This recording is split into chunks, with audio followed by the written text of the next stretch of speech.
You didn't lose everything. You were being cleared for the arrival of someone God Himself is sending to rebuild what evil tried to ruin. There comes a moment in the aftermath of devastation when your heart is shattered, your name smeared, and your faith stretched so thin it trembles, where God doesn't just speak, He moves. And when He moves, He doesn't bring explanations or apologies from the narcissist who tried to annihilate your worth. No, He brings someone new, someone anointed, someone divine, someone who doesn't come to patch what's broken, but to replace it with something holy. This person God is sending won't need to understand everything you've been through. Their soul will recognize the ruins the narcissist left behind, and yet they will not see damage. They will see destiny. Because what God allows to be broken, He intends to rebuild stronger. And He does not rebuild alone. Here are 5 powerful signs that God is sending someone into your life who will change everything the narcissist tried to destroy. 1. You begin to feel inner healing, even when no one is there. There's a sacred moment in your healing journey that no one sees. It doesn't come with applause. There's no dramatic turning point that makes it obvious. It creeps in slowly, gently, like morning light seeping through the cracks of a room that sat in darkness for far too long. The people around you might think nothing's changed. Your routine might still look the same. But somewhere, deep inside your spirit, you can feel something stirring. It's not happiness, not yet. But it's not despair anymore either. It's something softer, quieter, steadier. It's healing.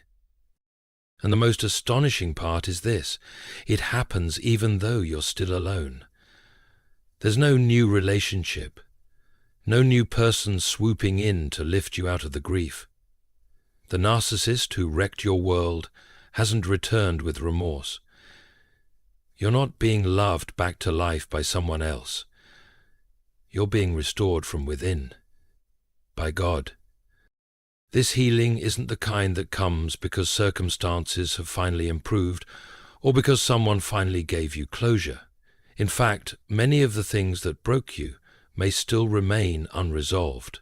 The narcissist may still be out there, lying, manipulating, pretending they were the victim. You might still be waking up in the same house where the betrayal happened. You might still feel the sting of memories that haven't yet faded. But even so, the pain doesn't rule you like it used to.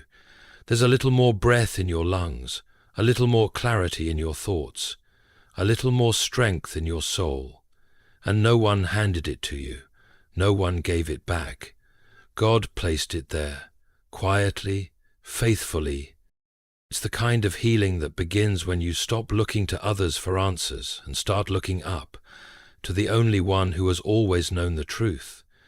When you stop obsessing over whether they'll ever apologize and start surrendering your need to be understood by people who were never capable of love. When you finally whisper, God, I don't need them to fix this, I just need you to carry me through it. And something begins to shift in the atmosphere of your soul. This is not about forgetting the past. God is not asking you to erase the pain or pretend it never happened. No, He honors the tears. He collects them, Scripture says, in a bottle, Psalm 56:8. But He also does something the narcissist never could. He gives those tears purpose. He turns that suffering into sacred soil, and in that soil He begins to grow something eternal. Resilience, clarity, wisdom, peace. Fruit that doesn't wither, a strength the enemy cannot destroy. That's how you know something divine is happening inside you. The same places that used to trigger anxiety now feel quiet. You can walk through rooms you once avoided and no longer feel like a ghost of who you used to be. The panic attacks are less frequent. The spiral of self-blame is losing its power. And where shame once lived, a holy confidence begins to rise. Not arrogance, not defiance, but the quiet knowing, I am not who they said I was. I am who God says I am. You begin to dress differently, not to impress anyone, but because you're reclaiming your dignity. You begin to organize your space, not because you're expecting company, but because your soul no longer wants to live in chaos.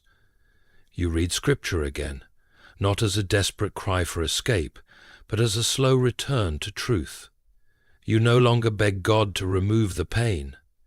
Now, you thank Him for using it to reintroduce you to yourself. And here's where it gets even more powerful. You stop waiting. Not just waiting for the narcissist to change, or for justice to be served, or for someone new to walk through the door. You stop waiting for your life to begin again, because you realize it already has. This healing is not the result of time alone. It's not because you distracted yourself long enough or worked hard enough to move on. No. This is what supernatural grace looks like. The same God who watched you be torn down is now rebuilding you from the inside out, piece by sacred piece. And He is doing it before anyone else arrives. Why? Because God will never send someone to complete what you haven't allowed Him to start. He won't hand your heart to someone new until He's first restored it in His presence. Not because He wants you perfect, but because He wants you protected. He knows that your worth must be rooted in Him, not in someone else's affection. So He pours in His love. He quiets your fears. He teaches you how to stand in the mirror and say, I am still valuable. I am still chosen. I am still here. And when that inner restoration takes root, it changes the very atmosphere of your life. The people who once drained you will no longer feel like your responsibility. The conversations you used to replay over and over begin to fade into silence. The constant urge to explain yourself disappears, because now your identity is no longer hanging in the balance of someone else's opinion. It is grounded, anchored, held in the arms of a God who saw everything they did to you and still said, I will make beauty from this. You may not see it yet, but you're already walking in the promise, and the clearest sign is this: you're no longer desperate for someone to come and save you. You know God already has. You're no longer aching to be chosen, because you finally believe you always were. And that kind of healing, that kind of steady, unseen resurrection, it is heaven's announcement that someone is on the way. Not a fixer, not a replacement, not a savior, but a reflection of what God has already rebuilt in you. So if you're in this place right now, where no one seems to notice how far you've come, where you're still alone in the physical but no longer crumbling in spirit, know this: you are not waiting in vain. You are healing for a reason. And when the one God sends steps into your life, they won't be startled by your strength. They'll be drawn to it, because your strength will carry the fragrance of grace, not pride, not pretense, but proof that what the narcissist tried to destroy, God has already begun to restore. 2. Doors begin to open that you cannot explain with logic. Sometimes the biggest proof that God is doing something behind the scenes isn't in a dramatic breakthrough. It's not in someone showing up to apologize. It's not even in the narcissist finally getting exposed or facing consequences. Sometimes the proof is quieter, but far more powerful. It shows up in the form of open doors, opportunities, people, and divine connections that make no logical sense. You didn't earn them, you didn't chase them. They weren't the result of striving, they were sent. These doors don't just open by chance, they open in a pattern that only God could orchestrate. You'll begin to notice small invitations into new spaces, a job offer you weren't looking for, a conversation with someone you just met that somehow speaks directly to your soul, an event you almost didn't attend but turned out to be life-changing. These are not accidents, these are signals. Because when God is about to send someone into your life to help you rebuild what the narcissist tried to destroy, He doesn't just prepare the person, He prepares the path. He doesn't just mend your heart, he repositions your steps. And sometimes that repositioning feels strange, even uncomfortable. Suddenly, you're invited into rooms where you don't feel qualified. You're surrounded by people who speak to your spirit, not your shame. You find yourself longing for things you used to avoid: real connection, spiritual depth, honest community. That's not coincidence. That's alignment.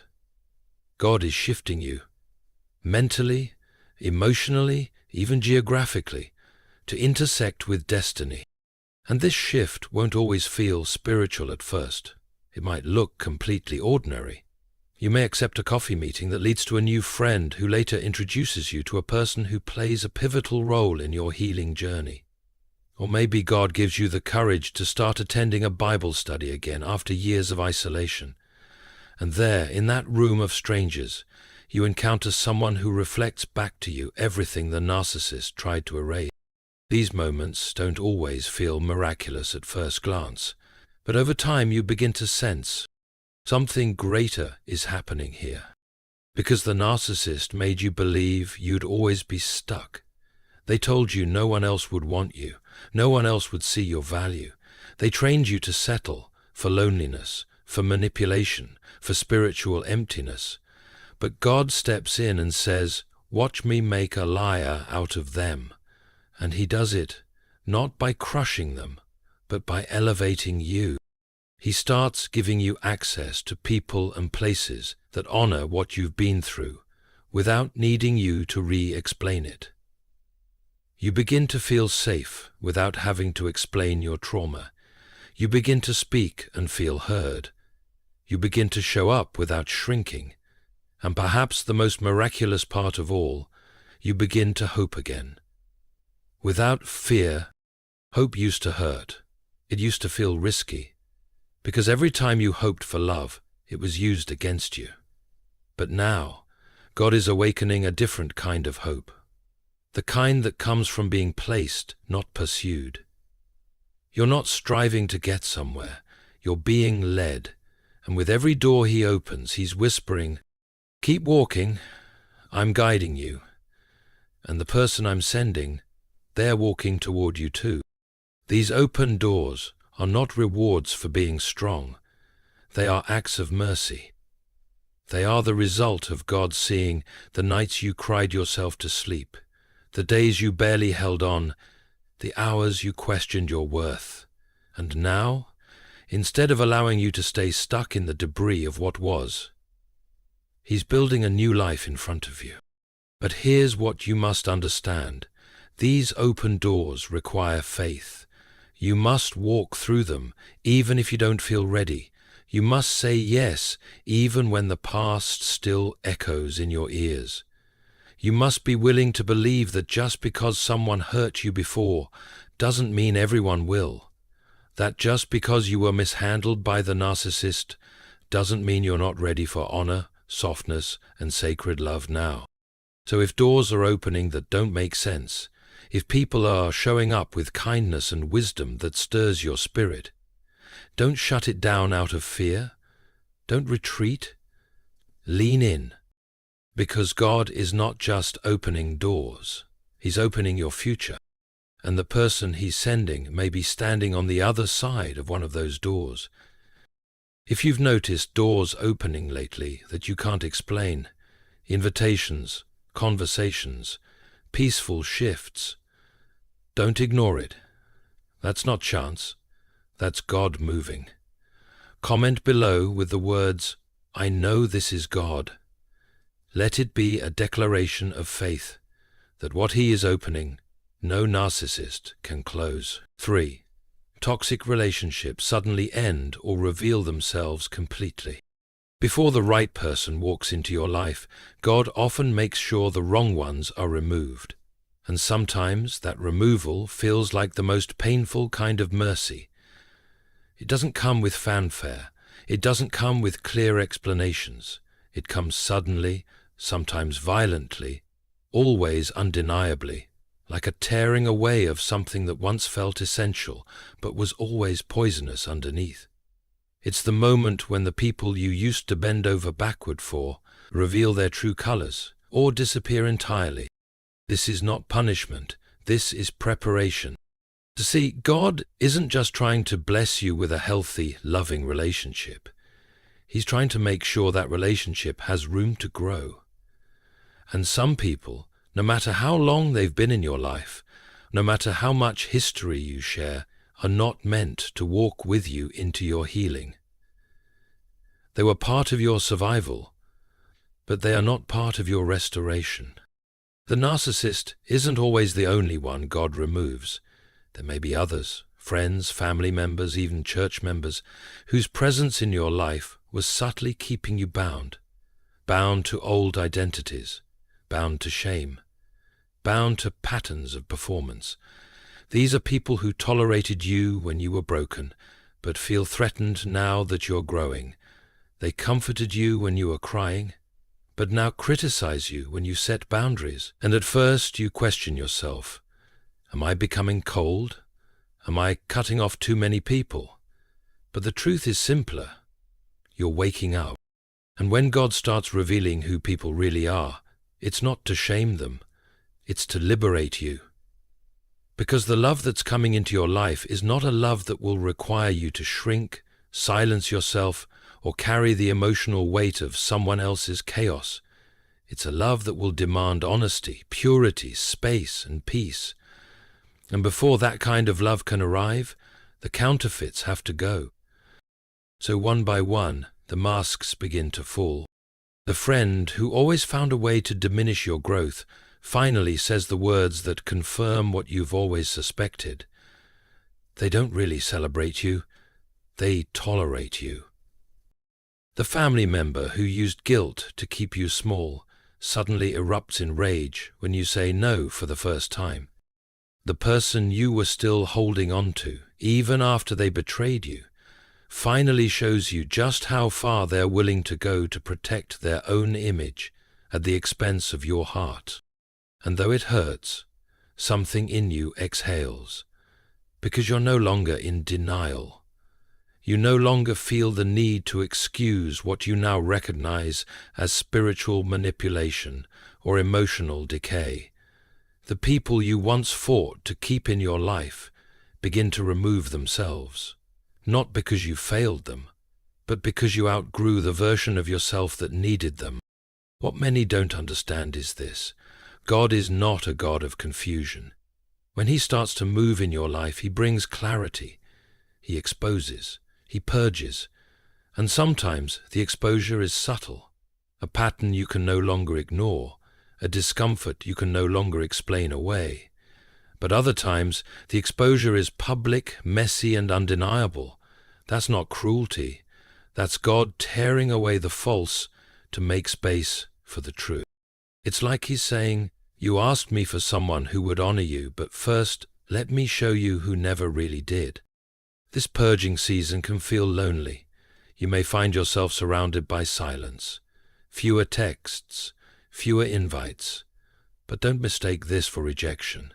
It's protection, because what you tolerate in this season becomes the foundation for what you receive in the next. And God, in His mercy, would rather you sit in silence for a while than walk into your future carrying people who would poison it. And even when the narcissist is long gone, even when you've already severed ties, there may still be remnants, enablers, flying monkeys, emotionally codependent people who kept you tethered to old pain.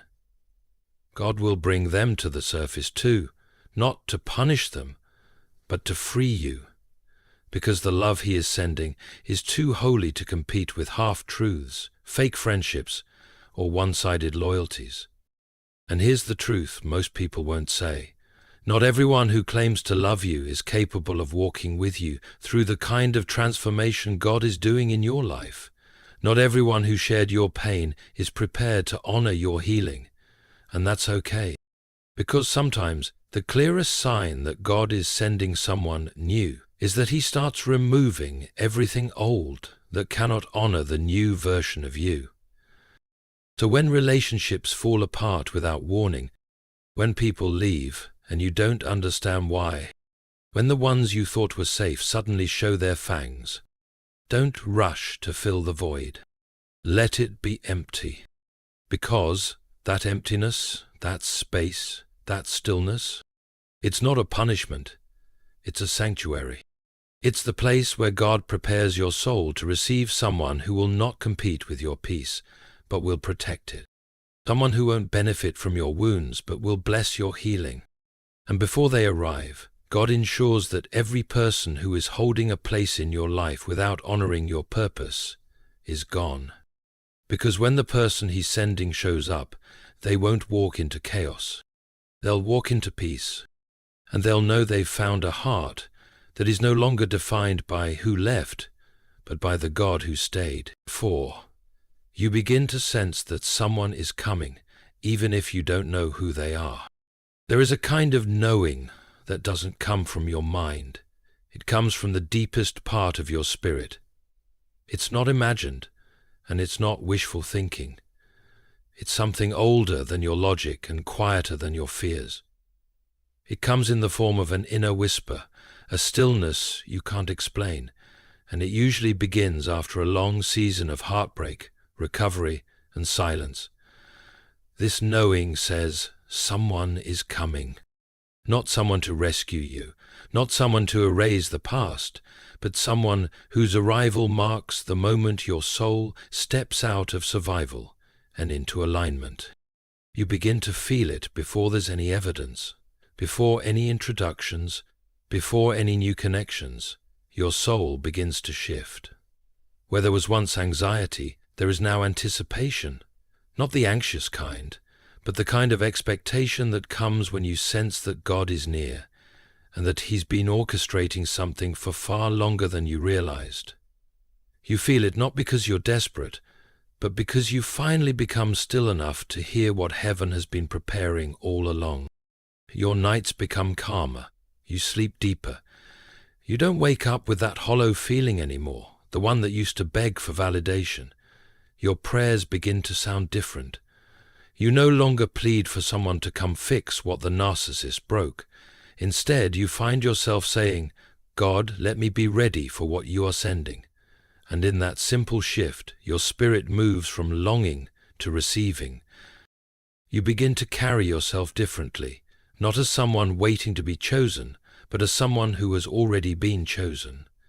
You no longer feel frantic when someone new enters your life, because you're not looking for another project, another emotional roller coaster. You're looking for peace. You've learned that real love doesn't come wrapped in chaos. It comes dressed in divine timing. And that's what this feeling is, timing. It's not based on any dating app or social circle or plan you've created. It's the quiet, sacred awareness that God is weaving threads beyond your understanding. You feel it when you hear certain worship songs. You feel it when you open your Bible and the verses suddenly speak about love, restoration, and new beginnings. You feel it when you step outside and the wind brushes your face, and for the first time in a long time, you feel open. You're not vulnerable, just open. You begin to notice things, how much stronger you've become, how much more discerning, how much less reactive you are to old triggers. You can sense that something has been completed within you, not in perfection, but in readiness. You no longer define your worth by who walked away. You no longer rehearse arguments in your mind. You don't try to change the narrative. You don't need closure, because God has already closed that door, and you've stopped trying to force it back open. And now, with hands no longer clinging to the past, you begin to receive, not just the idea of someone new, but the deeper truth that you are no longer who you were when the narcissist left. You've been transformed, quietly, faithfully, steadily. God has reshaped the way you see yourself. He's restored what they tried to destroy, not just your trust, but your sense of belonging in His plan. And with that shift, the awareness begins to grow stronger. You're no longer asking, will I ever meet someone? Now, your spirit says, I feel them coming. It's not about timelines or strategy. It's not about waiting by the phone. It's about listening to the rhythm of grace that is now moving within you. It's about trusting that the God who healed your wounds did not do so in vain.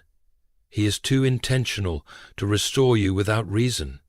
He is too faithful to let the narcissist be the final chapter.